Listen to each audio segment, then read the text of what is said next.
प्रिय पाठकों, यह वीडियो कक्षा 6 के लिए है। सप्तम पाठ सप्तमी विभक्ति अधिकरण कारकम। अधिकरण कारक के सप्तमी विभक्ति अर्थात अधिकरण कारक में सप्तमी विभक्ति का प्रयोग किया जाता है। प्रश्न यह उठता है कि अधिकरण कारक किसे कहते हैं तथा इस कारक में सप्तमी विभक्ति का प्रयोग किन परिस्थितियों में किया जाता है। जब वाक्य में कर्ता किसी विशेष स्थान पर या किसी खास जगह में रहकर कार्य को पूरा करता है तो उस स्थान जिस पर वह स्थित रहता है तथा जिस जगह में वह रहता है रहकर क्रिया को करता है उस जगह या स्थान के साथ सप्तमी विभक्ति का प्रयोग किया जाता है।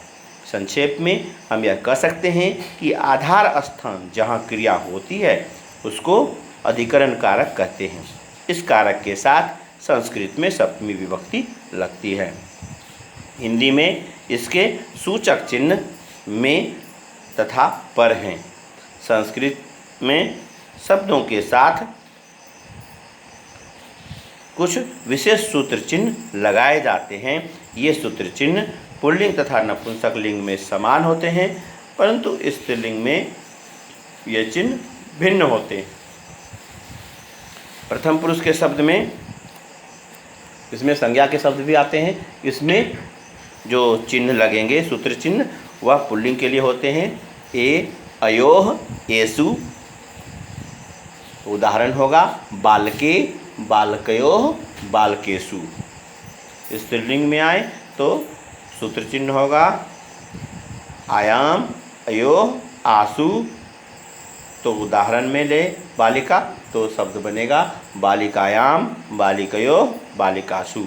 नपुंसक लिंग में पुल्लिंग की भांति अयोह एसु तो शब्द बनेगा पुष्पे पुष्पयोह पुष्पेशु। यह आपके पुस्तक में तालिका के रूप में दिया हुआ है, इसे अच्छी तरह से याद करेंगे। इसके पश्चात तत् शब्द में आए तो तत् जो प्रथम पुरुष का शब्द होता है इसके तीनों लिंगों और तीनों वचनों के शब्द होंगे। पुल्लिंग तस्मिन् तयोः तेषु, स्त्रीलिंग तस्याम तयोः तासु, नपुंसक लिंग में तस्मिन् तयोः तेषु। उभयलिंगी शब्द अर्थात त्वम युवाम यूयम और अहम आवाम वयम, इसे उभयलिंगी कहा जाता है। यह दोनों लिंगों में समान शब्दों का प्रयोग किया जाता है, मध्यम पुरुष और उत्तम पुरुष के लिए। तो अस्मत् और युष्मत्, अस्मत् होगा अहम और युष्मत् होगा त्वम। तो युष्मत् में आए तो उसके लिए शब्द होगा त्वयि युवयो युष्मासु और अस्मत् में मयि आवयो अस्मासु। अब प्रश्नवाचक शब्द अर्थात किम के लिए तीनों लिंगों में शब्द होगा। पुल्लिंग में कस्मिन् कयोः केषु, जब प्रश्न निर्माण करते हैं तो इन शब्दों का प्रयोग होता है सप्तमी विभक्ति में। स्त्रीलिंग में आए कस्याम कयोः कासु और नपुंसक लिंग में कस्मिन् कयोः केषु।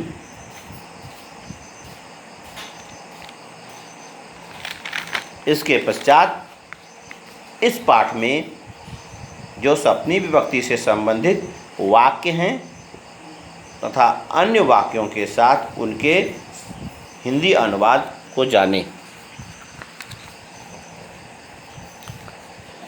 वाक्य है एषः क अस्ति, यह कौन है। एषः खगः अस्ति, यह पक्षी है। खगः कुत्र उत्पतति, पक्षी कहाँ उड़ता है। खगः आकाशे उत्पतति, पक्षी आकाश में उड़ता है। एते के सन्ति, ये सब कौन हैं। एते मीनाः सन्ति, ये सब मछलियाँ हैं। मीनाः कुत्र तरन्ति, मछलियाँ कहाँ तैरती हैं। मीनाः तडागे तरन्ति, मछलियाँ तालाब में तैरती हैं। एताः काः सन्ति, ये सब कौन सब हैं। एताः बालिकाः सन्ति, ये सब बालिकाएं हैं, अर्थात ये सब लड़कियां हैं। बालिका कुत्र क्रीडन्ति, सभी लड़कियां कहाँ खेलती हैं। बालिका तु वाटिकायां क्रीडन्ति, सभी लड़कियां तो उद्यान में खेलती हैं। उद्यान अर्थात वाटिका, फुलवारी, बगीचा भी कह सकते हैं, तो उद्यान ज़्यादा उचित लगता है। ऐसा मयूरः नृत्यति, यह मोर नाचता है। मयूरः कदा नृत्यति, मोर कब नाचता है। मयूरः वर्षा काले नृत्यति, मोर वर्षा के समय में नाचता है। यदा मेघाः गर्जन्ति तदा ऐसा नृत्यति, जब मेघ गरजते हैं तब यह नाचता है।